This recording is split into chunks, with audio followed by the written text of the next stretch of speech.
i ara explicaré el perquè. Certament som tots ben conscients de l'existència d'aquest dèficit fiscal proper a un 10% del nostre PIB, un rang, una xifra que no té comparativa en altres territoris de caire federal que hem analitzat en la proposta de model de finançament singular, i també ho ha destacat en Josep Reiner. Per tant, que a totes llums és urgent, inapel·lable de corregir. Portem 40 anys amb aquesta situació, malgrat, des de fa aquests, de fet concretament 38 anys, en els que hi ha hagut 6 models de finançament diferents, i en tots ells Catalunya s'ha implicat. Catalunya en el procés s'ha vist o ha sentit certa il·lusió de que realment fos o representés cada model de finançament un canvi o un punt d'inflexió, i no ho ha estat. I això bé, ho hem de veure també com una oportunitat de tenir aquest coneixement acumulat i de fer les coses de forma diferent. Aquesta frase sàvia que et diu: si vols tenir resultats diferents, fes les coses de forma diferent. Aquest 10% de PIB, aquest dèficit fiscal, que és l'agregat de diferents elements d'un model de finançament injust, arbitrari, opac. Aquí destacar molt aquest fet, és extremadament opac, i això n'hem de fer molta pedagogia, perquè qualsevol ciutadà o ciutadana de Catalunya, pensi el que pensi, ha d'exigir que en l'ús dels seus impostos, en l'ús dels recursos públics, no pot operar aquest grau d'opacitat que hi ha, que tampoc té comparativa a nivell internacional. Evidentment també provocat aquest dèficit fiscal per un dèficit d'inversió pública que en l'agregat afecta les infraestructures de Catalunya, la competitivitat de la nostra economia, però també de l'estat del benestar, perquè aquí també hi ha infraestructures de tot tipus i també de les que afecten l'estat del benestar.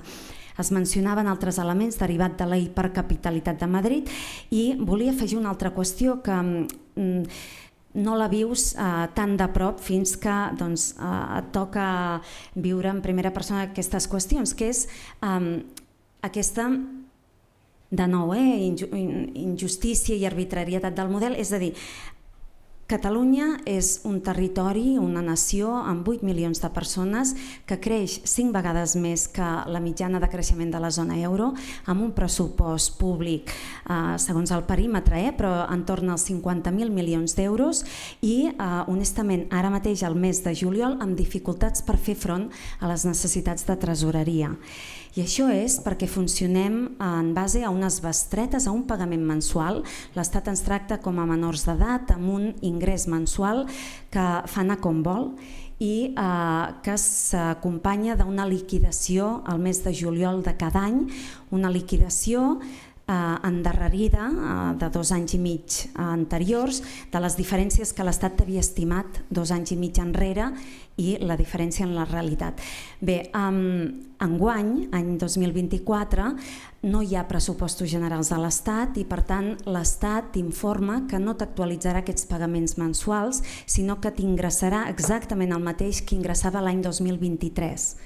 Això, de fet, pel conjunt de comunitats autònomes. Per tant, el conjunt de comunitats patim un sistema que no existeix a cap altre d'aquests territoris que sovint mencionem com a comparables. Per tant, aquest és un greuge compartit, però un greuge que no és menor, perquè bé, aquesta actualització vindrà a finals d'any perquè l'Estat està obligat per llei, però imagineu-vos en l'actual context de tipus d'interès. És una pràctica que fa que l'Estat guanyi un rendiment per situar tots aquests recursos en uns determinats dipòsits, que afecti a les nostres cadenes de pagaments, i de fet parlant fins i tot amb la taula del tercer sector, com una petita entitat del tercer sector social que depèn d'aquesta transferència de la Generalitat hagi de recórrer una pòlissa de crèdit, a un endeutament, a un cost financer que ningú li compensarà, mentre l'Estat amb els seus recursos guanya un rendiment.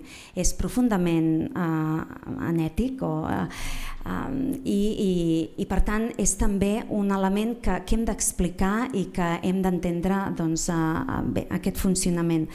Per tant, tot això em portava el fet, com deia en Josep, i amb tot això sobre la taula, què hem de fer. Aquí hi ha tres vies de correcció. Una és tornar a creure en un engany que pot haver-hi una reforma del model de finançament que corregeixi certes variables i que Catalunya acabi situant-se en una posició millor. Podria passar, però si som estrictes i ens regim per un plantejament una mica més científic, tenim una mostra de 40 anys que evidencia que no ha estat així. Per tant, crec que no hauríem d'anar en cap cas per aquest camí. Pot haver-hi propostes de recolzar una certa singularitat de Catalunya i activar una transferència a banda del model que millori el finançament en determinats àmbits de major competència de Catalunya. Això també ho hem vist en l'Estatut, disposició addicional tercera, que un any es compleix, un any no es compleix. Per tant, transferències o solucions poc sòlides que ara hi són i ara no hi són. Per tant, crec que no hi ha altra forma de seguir endavant que mantenir-nos absolutament sòlids, consensuats i estrictes amb què necessitem la clau de la caixa. Segurament tampoc hem de ser ingenus, això no passarà d'un dia per l'altre, del 0 als... Ara mateix recaptem només el 9% d'impostos que generen a Catalunya, que es paguen a Catalunya. El 91% el recapta l'Estat i ens en torna una part. En l'agregat, la Generalitat només compta com a ingrés la meitat dels impostos que es paguen a Catalunya. L'altra meitat no sabem què se'n fan, bàsicament per simplificar. Bé, per tant, no passarem d'aquest 9% a un 100% d'immediat, però sí que hem de trencar amb el tabú de la intocabilitat del règim comú. Hem de poder sortir d'aquest règim comú, hem de poder visualitzar que jo he viscut 10 anys a Alemanya, a altres països, tots els lands alemanys recapten la totalitat d'impostos que generen al seu territori i l'estat alemany no està en risc d'implosió. Per tant, hem de mantenir-nos ferms en aquesta via, en la clau de la caixa, per fer aquests passos endavant i que properes generacions estiguin en aquest avenç qualitatiu. Evidentment, això s'hauria d'acompanyar d'una correcció del dèficit fiscal, una correcció en els recursos, i en això venim lluitant amb aquesta també cancel·lació del deute fla, amb fons de recerca, fons per beques, fons per Mossos, que hem mirat de blindar els darrers mesos. Per tant, hem fet certes correccions a l'infrafinançament, però són només correccions, són només pedaços. Ara, com també apuntaven els que m'han precedit, tenim una oportunitat que pot ser històrica per fer un pas endavant. Bé, cal aprofitar-la, cal estar a l'alçada del model i cal ser molt clars, cal no comprar gat per llebre, cal no enlluernar-nos potser en propostes d'una certa correcció quantitativa però que no vingui amb un canvi estructural del model. I bé, honestament crec que realment cal sortir d'aquest model. Això és el que mirarem d'explicar i de lluitar arreu. Bé, per acabar, ho deia també el Josep, fa uns dies estàvem a la nit dels economistes, es feia menció a aquesta revista econòmica de Catalunya, com amb aquesta perspectiva històrica veiem evidentment que Catalunya al llarg de la seva història econòmica, malgrat les adversitats del moment, la societat catalana s'ha sapigut aprofitar diverses finestres d'oportunitats, entre les quals hi ha al segle XIX configurar un model industrial únic.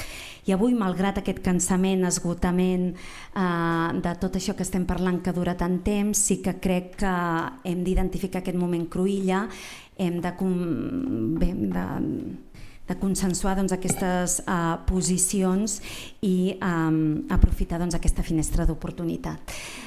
Bé, de nou un agraïment a la Fundació Vincle. M'ha agradat molt també conèixer tota aquesta feina prèvia amb aquesta perspectiva també dels nostres territoris germans, de les illes i del País Valencià.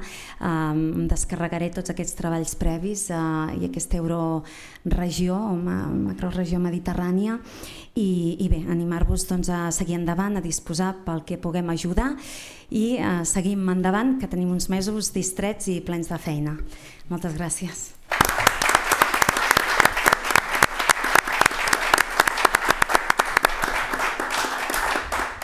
Bé, doncs donarem aquest acte per acabat. Així com a resum, podem dir que la situació és dolenta, no ens hem d'enganyar. Dèiem al principi que hem de ser optimistes ben informats. La situació és dolenta, però com la mateixa portada del llibre que hem presentat avui diu, és una situació a revertir. I les paraules de la consellera han estat d'esperança. Vol dir que no està tot perdut. Cadascú des del seu raconet hem de treballar per sortir-nos-en perquè Catalunya s'ho val. Gràcies a tothom i fins la propera.